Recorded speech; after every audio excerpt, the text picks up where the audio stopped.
Welcome to the Grey Eye and Disability Arts online podcast, Disability and, bringing together thoughtful discussion and debate. This month, Zuleika Lebow, guest editor of Disability Arts Online, chats with artist Kyla Harris about science fiction and her wheelchair Edna. This podcast contains references to ableism and strong language.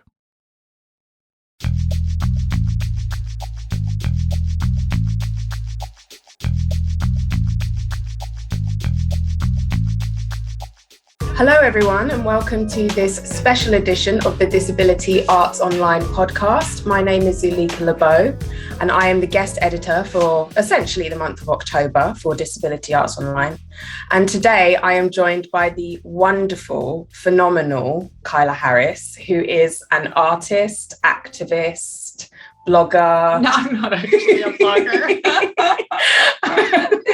Filmmaker, writer. Any more adjectives you wanna add to that, Kyla? I don't know, culinary wizard.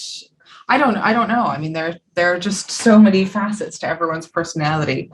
Audience members, Kyla has probably never cooked for you, but I hope one day you get the chance to sample her amazing culinary skills because they are truly, truly brilliant. I have never left her house without my tongue practically exploding with joy. I hope that's a good explosion. Oh yeah, very much so, very much so. So today we're here to essentially talk about you and your relationship with technology and all things sci-fi and fantasy. And I'm going to chime in a little bit. But really, I want to kind of get started with the theme of this guest editorship, which is the relationship that disabled women, femmes of colour, have with sci-fi and fantasy. And I think this is a very important topic that often gets whitewashed and man-washed, if you can say that. You just did. I just did. You made it official. So yeah, I'd love to hear your kind of early inspirations from sci-fi and fantasy. Like what has... Oh my gosh. Well, okay. I'm not a sci-fi or fantasy writer. And I was at university and I wasn't able to complete a course. And so I essentially had to go to summer school at uni and take one of these kind of courses that you don't actually want to take. And it was on sci-fi. And I was like, oh, this is going to be ridiculous. And one of the assignments was to read H.G. Wells' The Time Machine. And it completely changed my view on sci-fi and the genre and how it can be such a incredible tool as a genre to mirror and reflect back society, like current and contemporary society. And I loved how evocative, so specifically the Time Machine, it just really opened my eyes, like your tongue exploding with joy. My new sci-fi brain exploded with joy. And I wouldn't say that I'm even a diehard sci-fi fantasy lover, but there's just such a wonderful escape within that genre, whilst also being able to reflect back on why we need it and how it's still relevant to what we experience today. So you weren't raised sci-fi, you're a convert. Yeah, hell no. I was definitely not raised sci-fi. No. I was raised like Shakespeare. Okay.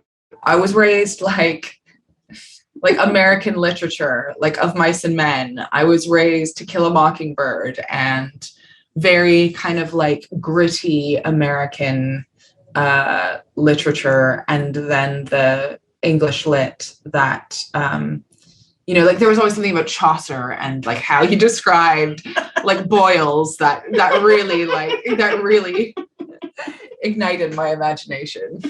Have boils made a reappearance in your writing since Chaucer? No, just in my nightmares. I mean, like I'm such a visual person that when I read Chaucer, I really see that boil. I see how ready it is to erupt, like how many there are, the surrounding skin. Like I'm there in the Canterbury Tales. Yeah. On the journey with the boils. Absorbed in the boil. Well, I think that's a really an interesting point, because I was raised sci-fi. So I definitely was raised sci-fi. So my mum, essentially, this is a story that she tells, and every time she tells it, she gets tears in her eyes. So she was a kid when Marvel first started releasing the X-Men comics, and she collected all of them. And at that time, that was not really something that girls did particularly at all. And she went away to university and she left them in her room, and my grandmother threw them all away. I mean, you have a horrified look in your eyes. Yeah. Like you're like a piece of your heart has just broken, crumbled into ash, and you've had to sweep it up yourself and put it in the bin. It really, I mean, I have secondhand trauma from this. Because it's intergenerational trauma. It really is. Yeah. Because, I mean, first of all, their first edition, they would have been worth so much money. But just the fact of that my grandmother thought they were worthless, the X-Men were worthless, and just chucked them away. And so, this, my mum told me this story practically every time she was annoyed with my grandmother. It's like, she did this. Was it a weekly occurrence? I'd say at least once a month. A month, yeah. And grew up watching X-Men, which probably I shouldn't have actually been watching at quite a young age, but we watched X-Files together. Oh, okay. And saw Terminator at quite a young age, and lots of cartoons, all of the definitely X-Men cartoons. And so definitely raised sci-fi. It was always around, always talking about time machines, Doctor Who. And so I'm quite confused by people who aren't raised sci-fi. It's one of those things. Am I a confusing species? Well, not now, because you kind of come into it. But when people say, "Oh, I have no idea about any kind of sci-fi reference," I just sort of think, "What rock have you been under?" But that's because it's been so much a part of my life since I was young. I didn't know that. I didn't know that it was so kind of ingrained in your upbringing. I mean, it does make sense, and it does make sense how you kind of transfer and reflect your own experiences onto these kind of sci-fi characters. So thanks for making sense. Thank you. I tried. So actually, you saying that brings me on to a neat point, which is there a sci-fi fantasy character now that you really do kind of identify with? Or well, it's funny that you say that you mentioned X-Men, because I always loved Storm. Storm was just such a radical boss bitch that always held it down, but was also still able to be vulnerable. And like that, she just looked fucking great. She just also killed it. Yeah. With her looks. So I also, just going back to H.G. Wells and the Time Machine, I just really relate to how he really explored like the class divide and the division between the subterranean species and the earthly species. And I can't remember what they're called. I should have revised H.G. Wells before we started talking. Well, at least the Time Machine. But I really relate to this kind of idea of having something happen in the world that changes the course of humanity and dividing it. And I feel like that is so relatable today, because I feel like there can be a stark division between disabled people and non-disabled people and our experiences of life. And so sometimes it makes me wonder, like, what would that be like if we divided into two species based on disabled and non-disabled? What would that look like? What would our community develop into and be, and what would it feel like, what would it taste like, you know, all of those things. And would we be at war with non-disabled people, or would we be able to live kind of in harmony? And then there's also the divide as well, to me, of class, and you know, currently it's like so many disabled people we're just not paid anywhere near the amount of non-disabled people. I can't remember the statistics for that now, but you know, that creates a huge wealth and class divide as well. So I guess there are all of these kind of ways that I respect and contemplate more of the environments and the scenarios in sci-fi, and less potentially with characters, more with the circumstances. Yeah, I see exactly what you're saying. And audience, I have been nodding frenetically this whole time, the entire time. And I had to stop myself because I felt like my head was going to bobble off. And I think, that raises a very interesting point, because a lot of people think that sci-fi fantasy, it's not real. It doesn't reflect anything of real life. Yeah. But when you get shows like, say, Game of Thrones, you get shows like The Walking Dead, you get like Doctor Who, any of these shows that so kind of capture the imagination of people, or H.G. Wells, who obviously was hysterically popular in his time, that capture the imagination. I think that idea that it's not real is actually so, I'm just going to say it's quite basic, really, because it's quite basic because you're just seeing, you know, wizards and things, and you just think, oh, that's got nothing to do with me. But 10 seconds of a deeper look, and actually there's a lot there, as you said. Yeah. I think there are also, like, it's a great way of looking at, like, archetypes as well. And I think that there's something that I always identified with Morgana in the kind of Merlin fables and tales.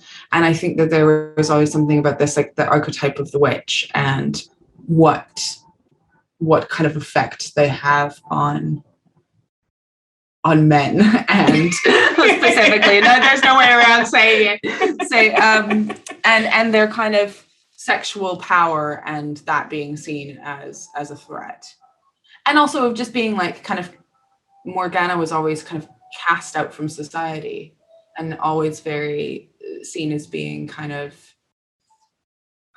you know, being othered. Yeah. And I think that there's something that I really relate to with all of those things. Yeah. Well, she had a disability as well. What? Yeah. So in Le Morte d'Arthur, because I'm also obsessed with Arthurian legend, I got really into it.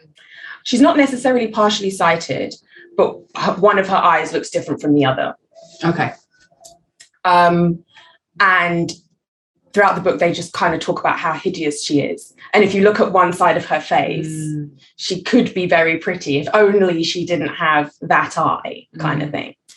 And I think a lot of representations of witches, of anybody who is othered, there's always that kind of caveat of like, oh, if only they didn't have that thing, they'd be so great. And it's, I think that's probably why we relate to them the most, because they're othered like we are. But also we've heard that phrase so many times of, oh, if only you didn't have this thing or that thing, you'd be so perfect. Yeah.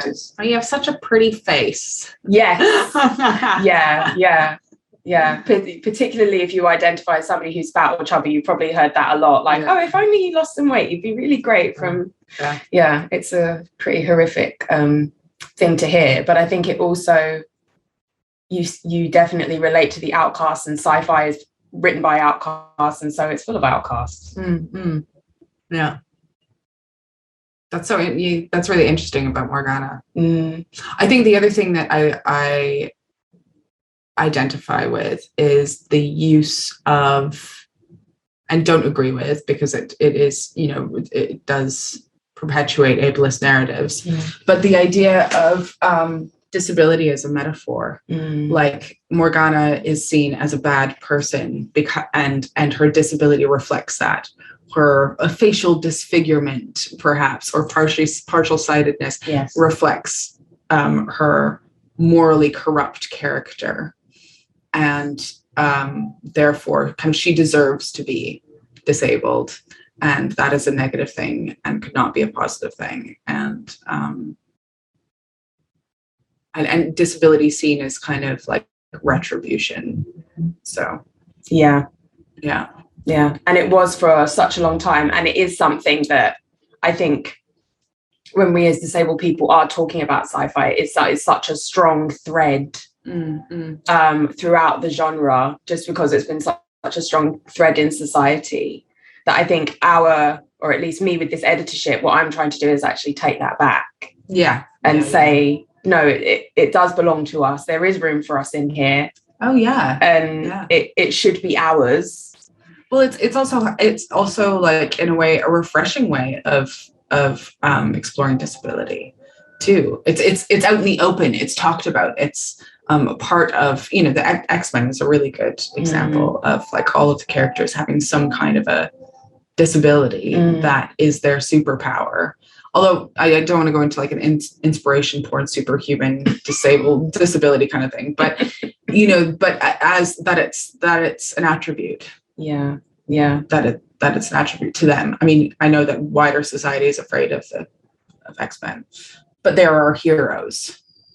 They're who we follow. They're who we explore. They're who we relate to and connect with. So I think it is ours for sure. It's just, and in the same way that it's not written by us and should be, but it is ours. Yeah, and it's our history, and it's our current. And like, I was actually wondering, what do you think of Frankenstein? Because I feel like Frankenstein is something that needs to be explored within disability. I think Frankenstein is such an under kind of utilized metaphor. Yes, exactly. It's such an underutilized metaphor. And I think not enough credit, although there is more now, particularly with Reddit threads, history Reddit threads and sci-fi Reddit threads, where people are saying, the earliest sci-fi novel was written by Mary Shelley and nobody is talking about it. Why is nobody giving this woman her flowers? Yeah. And I think it's such an underutilized metaphor, because the first question that came up for me when I read it, and, watching all the movies and everything, was, who is actually the monster? Yeah, well, I think it's supposed to be like society is the monster. Right. Yeah. Right. First and foremost. And Dr. Frankenstein creates this creature that, again, has all these aspirations of the creature being beautiful. Yeah. He takes the most beautiful parts from all of these corpses and meshes them together. And instead of it being beautiful, just like he wanted, it comes out as not beautiful. Yeah. And I think that's such an interesting metaphor for how we kind of think about things like having children, things like what we create as artists, our flexibility around what we want to happen and what actually comes out, happy accidents and things like that. But also, like, in a wider societal thing, our expectations of what is beautiful, or what is the thing to do, or the way to behave, or the way to look, and the reality often don't, for me, in my mind anyway, they don't match up at all. Ooh, I'm just going to turn towards you for a sec. Okay. Because turning Edna on, turning towards you so I can properly get even more into the combo. So I was kind of not reintroduced. I came to Frankenstein again recently during the pandemic. There was a National Theatre production online, and it was starring Benedict Cumberbatch as Dr. Frankenstein, and what's that hot guy's name that was married to Angelina Jolie? Which one? Brad Pitt? Johnny Lee Miller? Johnny Lee Miller played the creature. Yeah, and it was such an unbelievable production. It was so stunning, and it was so well cast and so interesting. But but it struck me for the first time of the creature being disabled, and the creature being the metaphor, like for not only physically but also the creature kind of almost being born with a learning disability. Absolutely. And it was just so shocking to me that I felt like viscerally, I felt that Johnny Lee Miller should not be playing the creature. I felt a disabled person needs to be playing the creature, and it needs to be put more in front of our face that this is our story and our narrative as well, because we are so hunted by society, and often killed by society. I'm not fucking around with my words with that one, because I was going to be nice about it, but no, we are so often hunted by society, and our lives are at risk because of ableism. And that's what struck me with the killing of the creature at the end of Frankenstein. Oh, it was so heartbreaking. It was so heartbreaking. It is a very moving story, and I would say that anybody who has not read Frankenstein to try, because I think a lot of it as well, we think about books written at that time as being very difficult to read, and actually it's not. Oh, it's such a page turner. It's a very much a page turner. It's so beautifully written. Yeah. It's so well crafted, and so it's a stunning piece of work. Yeah. There's so many ways that you can read it, but I think the way that you presented it just now, Kyla, is really poignant for obviously this conversation and the wider editorship, and just how people, especially now during the pandemic and this whole mask wearing, not mask wearing, our relationship with technology, and the track and trace app. Yeah, and vaccines. And and the misinformation. What people think about the creature versus how he actually is, and what his actual intentions are, just because he's not pretty is so, and I often think about that, about the kind of the face of disability, and who our representatives are, and they're usually acceptable disabled people. Yeah. There's this really incredible, one of my favorite pieces of disability literature is by Mia Mingus, and she wrote this essay called Beyond Desirability, and it's about really embracing ugly and accepting magnificence. Like, she goes on to kind of be like, I don't want beautiful friends. I want magnificent friends. And I think that's what I think of my disabled friends that really embrace disability justice. They are magnificent. You are magnificent. Thanks, mate. Thank you. Yeah, but definitely, I think I would much rather be what's that line from Bianca Del Rio? Pretty fades, dumb is forever. Well, obviously dumb is an ableist word, but that kind of thing about investing in something other than looking good, especially as a woman, is a very powerful thing. Yeah. Very powerful thing. Oh yeah. Yeah. So you kind of touched on Edna a little bit when you moved yourself around to stare in my boat a bit more. I'd really love to know about your story with Edna, how Edna got her name. So for people who have not had my meals or seen me in person, Edna is my power chair. She's she's a beast. She's an absolute beast of beauty. She looks very wheelchairy. Yeah. There's no hiding that she's a wheelchair, nor should she hide that she's a wheelchair. I got her maybe 8 years ago. 5, 7, 8. Yeah. 8 or 9 years ago. And she absolutely changed my life. Like, it was so, I've never had a relationship with technology to the point where I've wanted to name a piece, name something, name an inanimate object. And yet Edna just presented herself to me and became so much a part of my identity and joy and way of living that she deserves a title. Dame Edna. So is she named after Dame Edna? No, she isn't. That was a happy accident. So what happened is basically the first I had used a manual chair up until that point for kind of like over 10 years of my having a disability. And I was 26, I think. And I somehow got into this charity, which was like Whiz Kids, which I did not feel like a kid. And it was very bizarre. I was married and had 3 stepchildren at the time. Like, I was not a child, but thanks for the free wheelchair. And they recommended that I use a power chair. And I think, I kind of avoided using power chair beforehand because I'd had so much internalized ableism. And being Canadian, there's such and living in Canada, for most of the country, culturally, it's so ableist.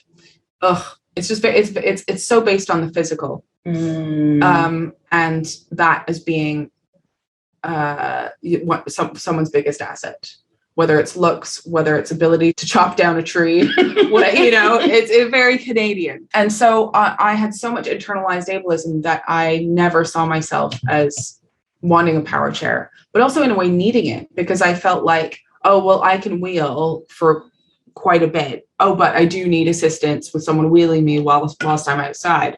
There wasn't this whole idea of you could get a power chair and like you would be independent. And so when I came to the UK, lived in London, and happened upon Whiz Kids being as an adult, I kind of went into Edna, and it was like this moment of absolute, like, just such excitement. And I remember I was living in Bethnal Green and went to Columbia Road Flower Market, and it was my first trip out with Edna and a bunch of friends. And they were like, oh, we're going to stay out for a bit, and And I was like, you know what? I kind of just feel like going home.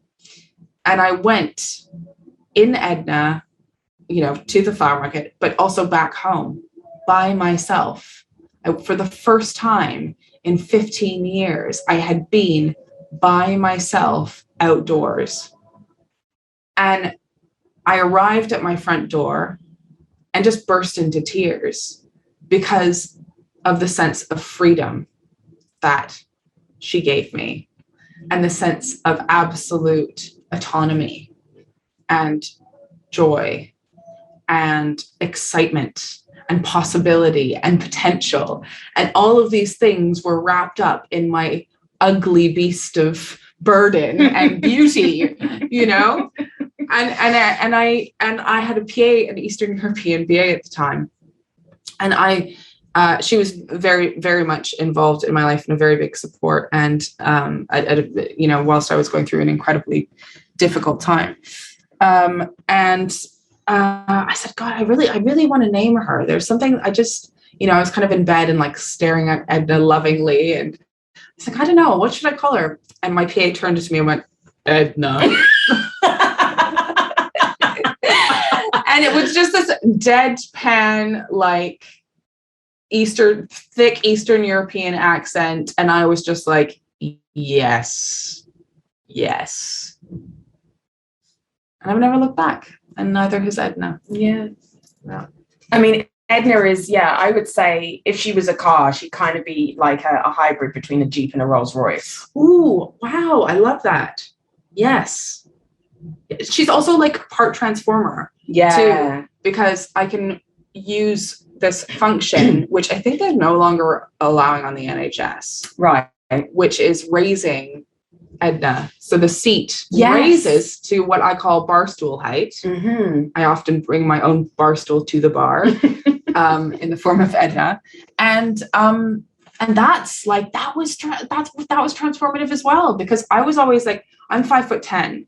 And I remember one of the first things that happened after my accident.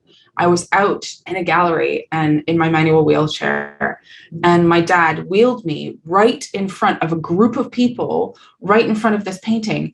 And I started ducking And I went, dad, no, like, what do you do? What are you doing? Because I was so used to being so tall and being the kid at the back of the photo, never at the front, that I'd had that in crowd. I've always had that in crowds. I always kind of made sure that other people that were shorter kind of stood in front. And I didn't realize that physical change in height because of sitting down. And so now when I raise up, it's my close to my actual height, you know, and that's really important socially. Yeah.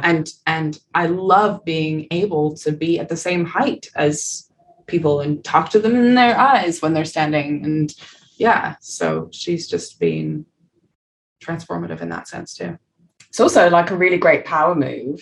You know, if somebody's trying to throw their weight around, you can just raise Edna up a couple of inches and then it's like, okay, yes. I mean, she does weigh a lot as well. So I could literally throw her weight around. Yes. And run over people's feet. I'm sure you wanted to do that a few times. Maybe it's like a tank Rolls-Royce hybrid. Absolutely. I mean, there's so much in what you just said and that amazing story you described of like having independence for the first time in a long time. I do want to have a caveat around the word independence because I don't think anyone is independent, and I think independence is absolutely a myth. So when I say independence, I do suppose I more mean autonomy. Yeah Because I believe everyone is interdependent. I mean, that kind of brings us neatly onto it's personal, doesn't it? Oh, are we going there? Yeah, we can go there. I mean, do you want to go there? You go there. You go there. This is your gig. This is my gig. This is my show. Well, I remember going to a talk that you and Lou McNamara delivered a couple of weeks ago. A workshop. God, it was months ago now. Yes, it was months ago, about interdependence and about it's personal. And obviously Edna is a big part of it's personal. She has her own title card. She does. She does. As she should. As she should. Because I mean, as Edna as herself. Yeah. Yes, Edna was starring as herself. Yeah. Yeah. Because nobody else could play her. It's a very hard role to fill. Yes, absolutely. But thinking about it's personal, and one of the things that struck me is both you and Lou have this fascination with reality TV. Yes. I think that maybe you should describe what It's Personal is for people that don't know It's Personal. Yes. So It's Personal is an incredible, would you call it a short film or an episode? I'd like to say both. In its current state, it is a short film, but it also acts as a proof of concept for an episodic series. An episodic series about Kyla and her personal care and the difficulties that Kyla had finding personal care during the pandemic, but also asking Lou McNamara, who is a good friend and an amazing filmmaker, to come in and train as Kyla's PA for a period of, 1 week? Or was it 5 days? It was 1 week. 1 week. Yeah. As an experiment to see if Lou, well, both of you, to see if you could train Lou in that time to be a PA, and if Lou could actually do it. And if Lou could be trained. And if Lou could be trained, yeah. See, sorry, Lou. Yeah. Love you. I remember hearing you talk about it, and you said, you know, both of you said you had such a hunger for reality TV and such a love for it. And I think that really speaks to, in a different kind of way, the love of sci-fi and this idea of it being like a hyper reality, like too much of reality. Yeah. And we definitely consume reality TV because even though it's supposed to be real, it's on the edge of real. There's an uncanniness about it that is not actually, you know, we know it's not real. We know these fights are not real. They're obviously scripted. I think more staged. Staged, yeah. So I think in terms of it's personal, one thing that I'm curious about is how real it got versus how scripted it was. Ooh. I'm sure I've answered this question before, but for some reason it's eluding me and it feels very fresh. I think maybe that's time as well. It's been, you know, Prince Personal came out in February, and there was a lot of kind of hype around it then, and it's kind of settled a bit, which is great because we took it off the website to try and pursue actually turning it into a TV series. So it's no longer available online. I think, well, the scenario was and wasn't real. I did have personal care. It was more of the idea, because that's what happened when the pandemic first hit, is I didn't know whether I'd have personal care in England or not. And there was this moment, which was probably only a few days, but felt like an eternity, where I didn't know whether I was going to be able to stay in England and have all of my care covered, or if I needed to risk my life by flying to Canada to be with my family, to have them cover my care, and potentially risk their lives if I got COVID as well, because several of my grandparents lived with my parents at the time my grandfather was dying. My dad is a very well, he's disabled now. He doesn't identify as disabled, which is another podcast. So that, in a sense, was manufactured. I had care covered. Loretta, who is in the series episode, she offered to stay with me for 3 months. Wow. Yeah. So I knew that I'd have that care covered, and that Lou wasn't actually going to have to cover my care. Okay. But it was a very real scenario for me during the pandemic, and could have been a solution to try and have Lou, but also not, because there's this odd unboundaried, what do you do when you are thinking of hiring a friend to do your personal care? How does money change that dynamic? How does long hours spent together alone change it? How does someone helping you pee or assisting you with peeing, how does that change your sense of vulnerability and equality? And I think, so we explored all of those things. And I suppose, in a way, I don't feel like It's Personal is about me. I think it's about disability, and I think it's about vulnerability and equality. And Lou and I are just almost the stand-ins to kind of explore those topics, and topics of interdependence, and what friendship really means, what friendship truly means. It's such an important point that I think a lot of people didn't really think about in the pandemic, is what happens to people who need care. Mm-hmm. Yeah. And it felt, I think, for a lot of disabled people, even still now, because it's not over. Mm-hmm. And I think for disabled people in particular, it feels really dystopian. Oh, yeah. Yeah, absolutely. And it's what I really found interesting is that you and Lou managed to make this slice of dystopian reality TV. I want that to be our brand. Yeah, but it was fun, and it was fresh, it was exciting, it was vulnerable, it was all of the things that you need from a show. And I was so engrossed in it, and then it was over, and I wanted to click. I wanted that Netflix bar to come up, that's like loading 10 episodes. Yeah, and it just didn't happen. I was so please, somebody come and fund It's Personal. Please, Netflix. Please, Netflix. Him. But I think, for me, it did feel, it's not directly a sci-fi reality TV show. Yeah. But just because it's located within this very dystopian, strange time. I love that. I love that it can be related to sci-fi and fantasy, because it is dystopian. It does feel very dystopian.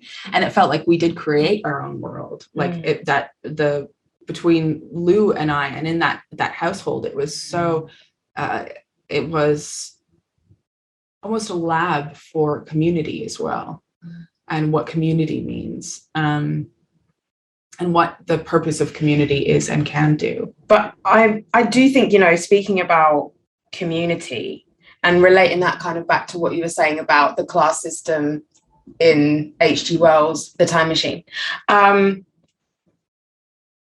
our silos of community and our different pockets I think is so important, because especially now when certain political regimes are trying to kill us and don't seem to care, having an underground society where we do take care of each other is so important.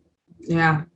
And I'm just kind of wondering, what do you think would be the first steps to creating such a cryptopia, if you will? Oh my God, I love cryptopia. I love that word now that you've presumably just coined. I don't know. I might have read it somewhere. Well, we're going to co-opt it if Yes. it does exist. Absolutely. For the purposes of this episode. Yeah, I think cryptopia is based on communication and boundaries. And I think it's based on openness and equality. And I think non-disabled people are very welcome as long as they adhere to those policies. Right. Boom. Boom. You don't have to go home, but you can't stay here if you cannot adhere to these very basic rules. Yeah. Because I think being a Crip is so much about communicating and being creative and being really creative with what you have in the scenario that you're in. And that's like a method of survival. And I think communicating, certainly my life hinges on communication, to communicate what I need, to communicate what I like and what I don't like, this, for some reason it's now going into sex as well, but it's like that's also important too, because it affects every facet of life, communication. And I think that as Crips, to be able to communicate to other Crips, there's this level of, access, intimacy, also bringing it back to Mia Mingus. It's really recognizing another person and seeing them for exactly who they are, what they are, and how you can support them and they can support you, but without you depleting yourself. That's such an important point. And one of the things when I first met you, and I think I remarked upon this at the time, is that you have such an amazing way of communicating what you need and asking for help in such a wonderful, open way. And when I saw you communicating like that, I realized how I had never been taught to communicate like that. And even when I became disabled, I was not ever taught that you were an interdependent being before, and you even more will need people now. And you will need people to understand you, and you'll need people to relate to you in a different way.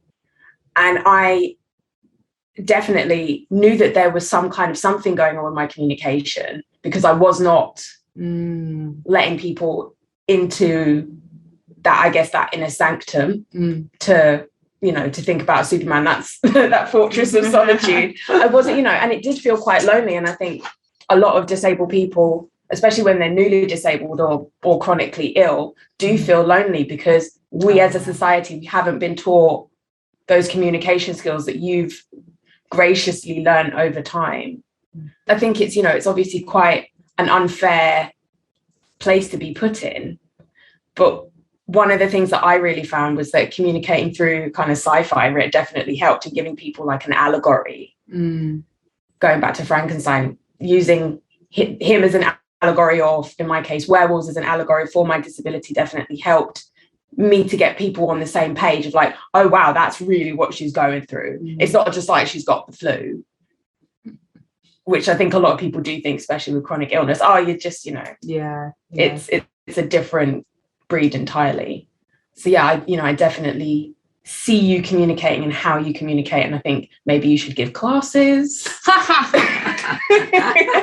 When is the book coming out? Write a handbook how to be disabled. Yeah, well, just know how to communicate properly with people and ask for what you need in a way that isn't, asshole demanding. I want it now, but conveys all of that emotion without being horrible. Well, thanks. You're welcome. And I've been nodding emphatically as well to everything you've been saying before about just like how necessary it is and how, essential. Like I say, it is so essential to survival, I think. And I think it's really difficult for people to admit that they're vulnerable for varying reasons. A lot of like internalized ableism in society and blah, blah, blah. And even people not really being okay with the term vulnerable and da, da, da. So I think that can stop people from really divulging what they need or what they want. I think it's a complex subject. I think the complexity also comes with it perhaps not being a choice. Yeah. Like you don't want to have to do this. And so there's an internal resistance to communicating, perhaps, for people. Because there's this idea of unfairness and this idea of why should I have to share this part of me with someone else, which I get and I have as well. I think something that I've realized in the last couple of years is that I have to be professional 24 hours, 7 days a week.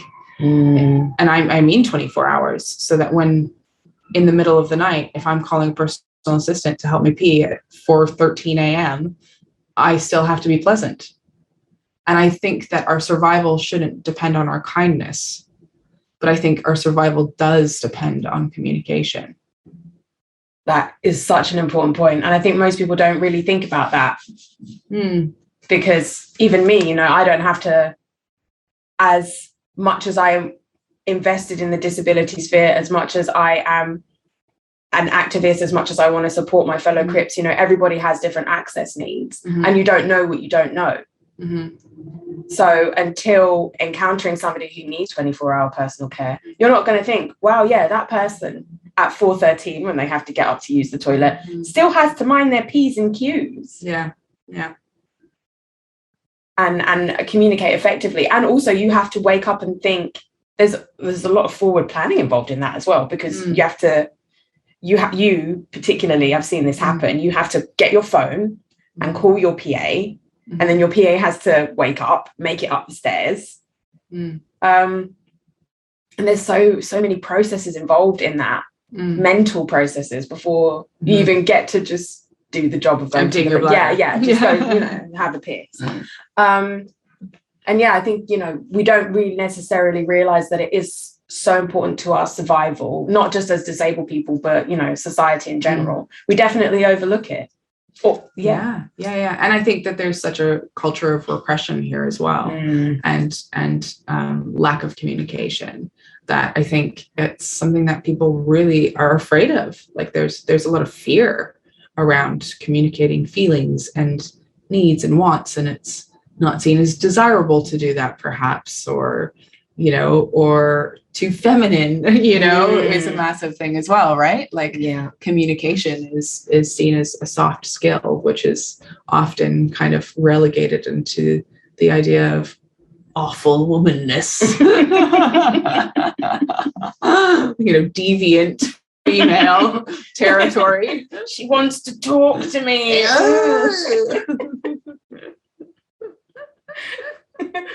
I mean, thinking about that, I've always wanted to get your perspective, or just like a window into your experience of being a disabled woman of color in a wheelchair, and how that is for you on a day-to-day. Oh, fuck, on a day-to-day. Yeah, it's difficult. It's like I'm also queer too. Yes. So it's like I have, apart from being trans, I have all of the kind of all the intersections. And an immigrant as well. You know, I'm an immigrant too. I suppose I'm more middle class, so I don't have a lot of. There's not a lot of. I'm very privileged in that sense. I've also come from a working class background, but because of my accident and getting my settlement, I have funds, and that has allowed me to have a really good quality of life. And I'm aware that like a lot of my disabled community doesn't have that. And I think it can be really lonely.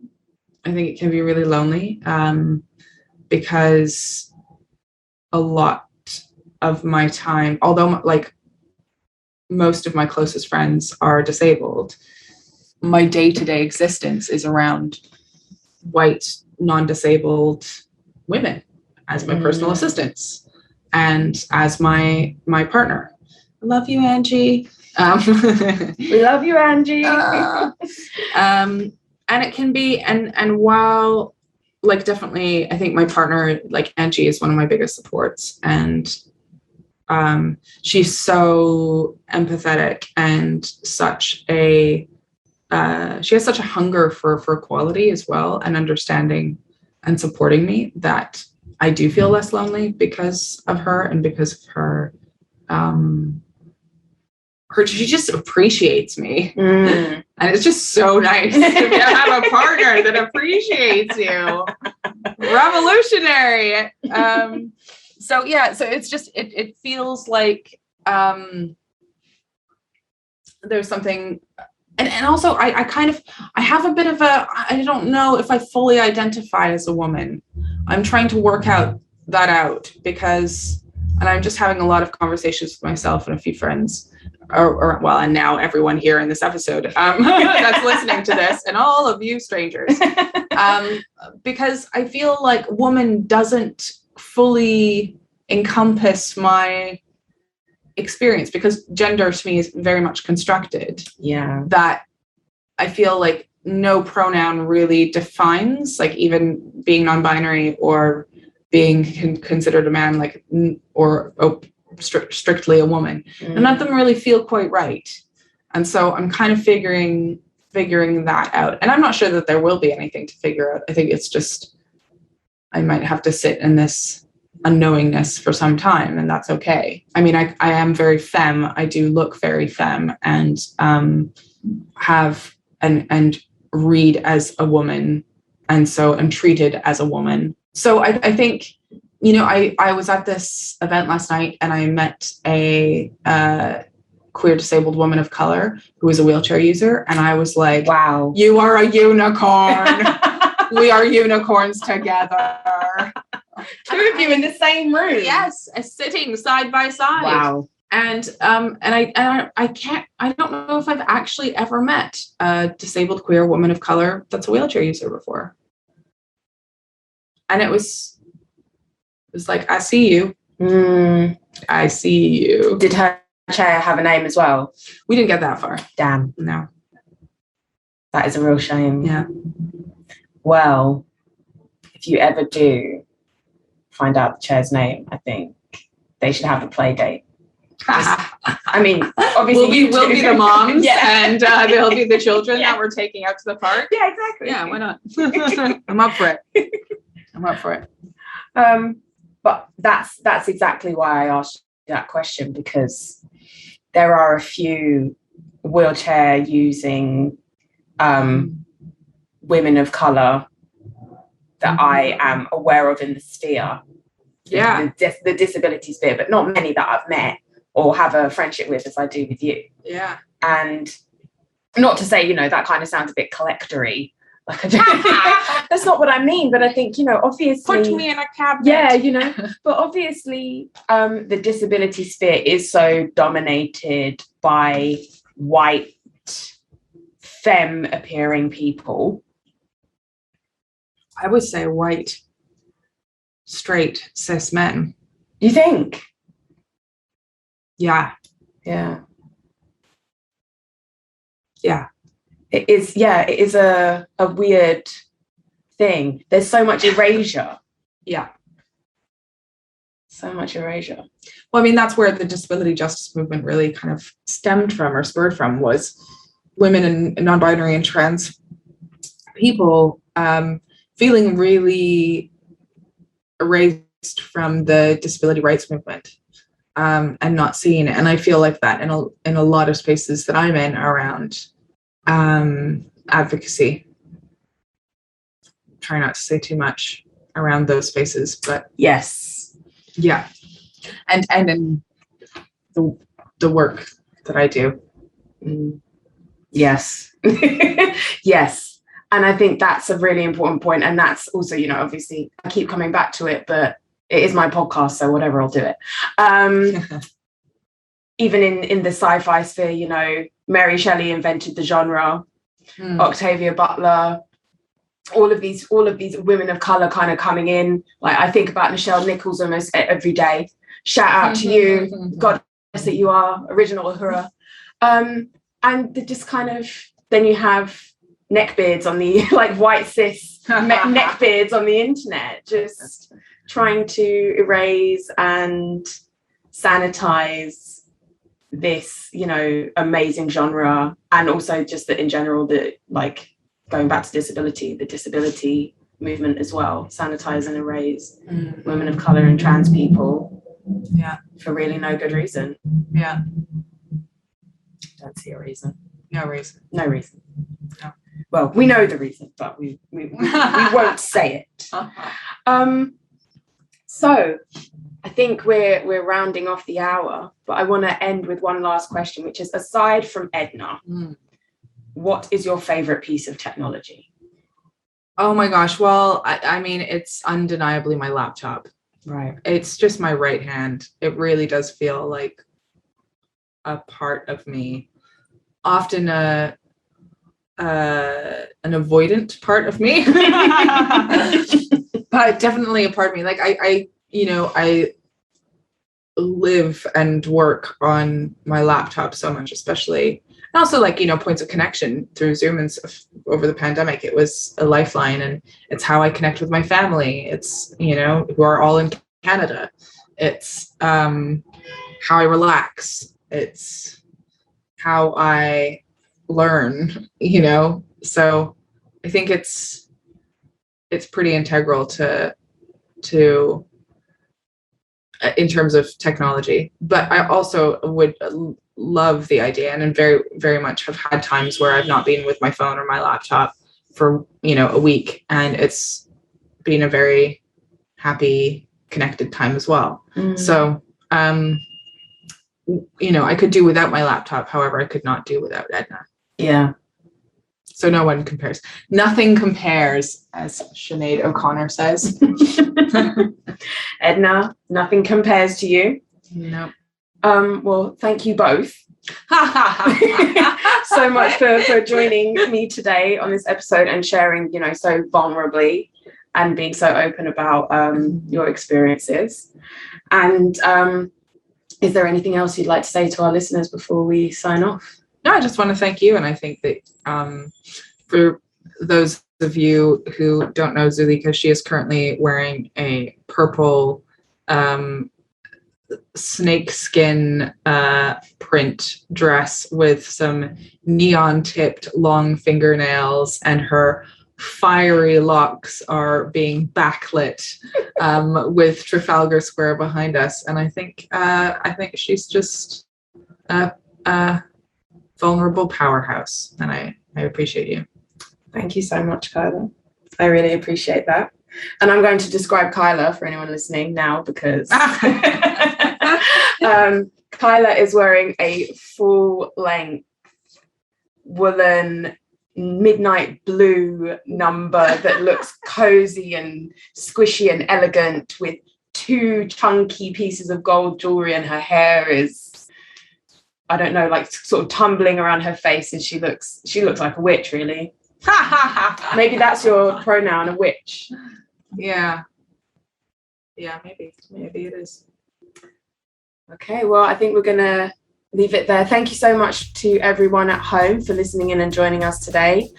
Do remember to sign up to the Disability Arts Online newsletter that comes out every week. You can find that on the Disability Arts Online website. And yeah, stay tuned for the rest of my editorship. We have some amazing pieces of content coming up for you, and I don't want you to miss a thing. So make sure you subscribe. Anyway, ciao for now.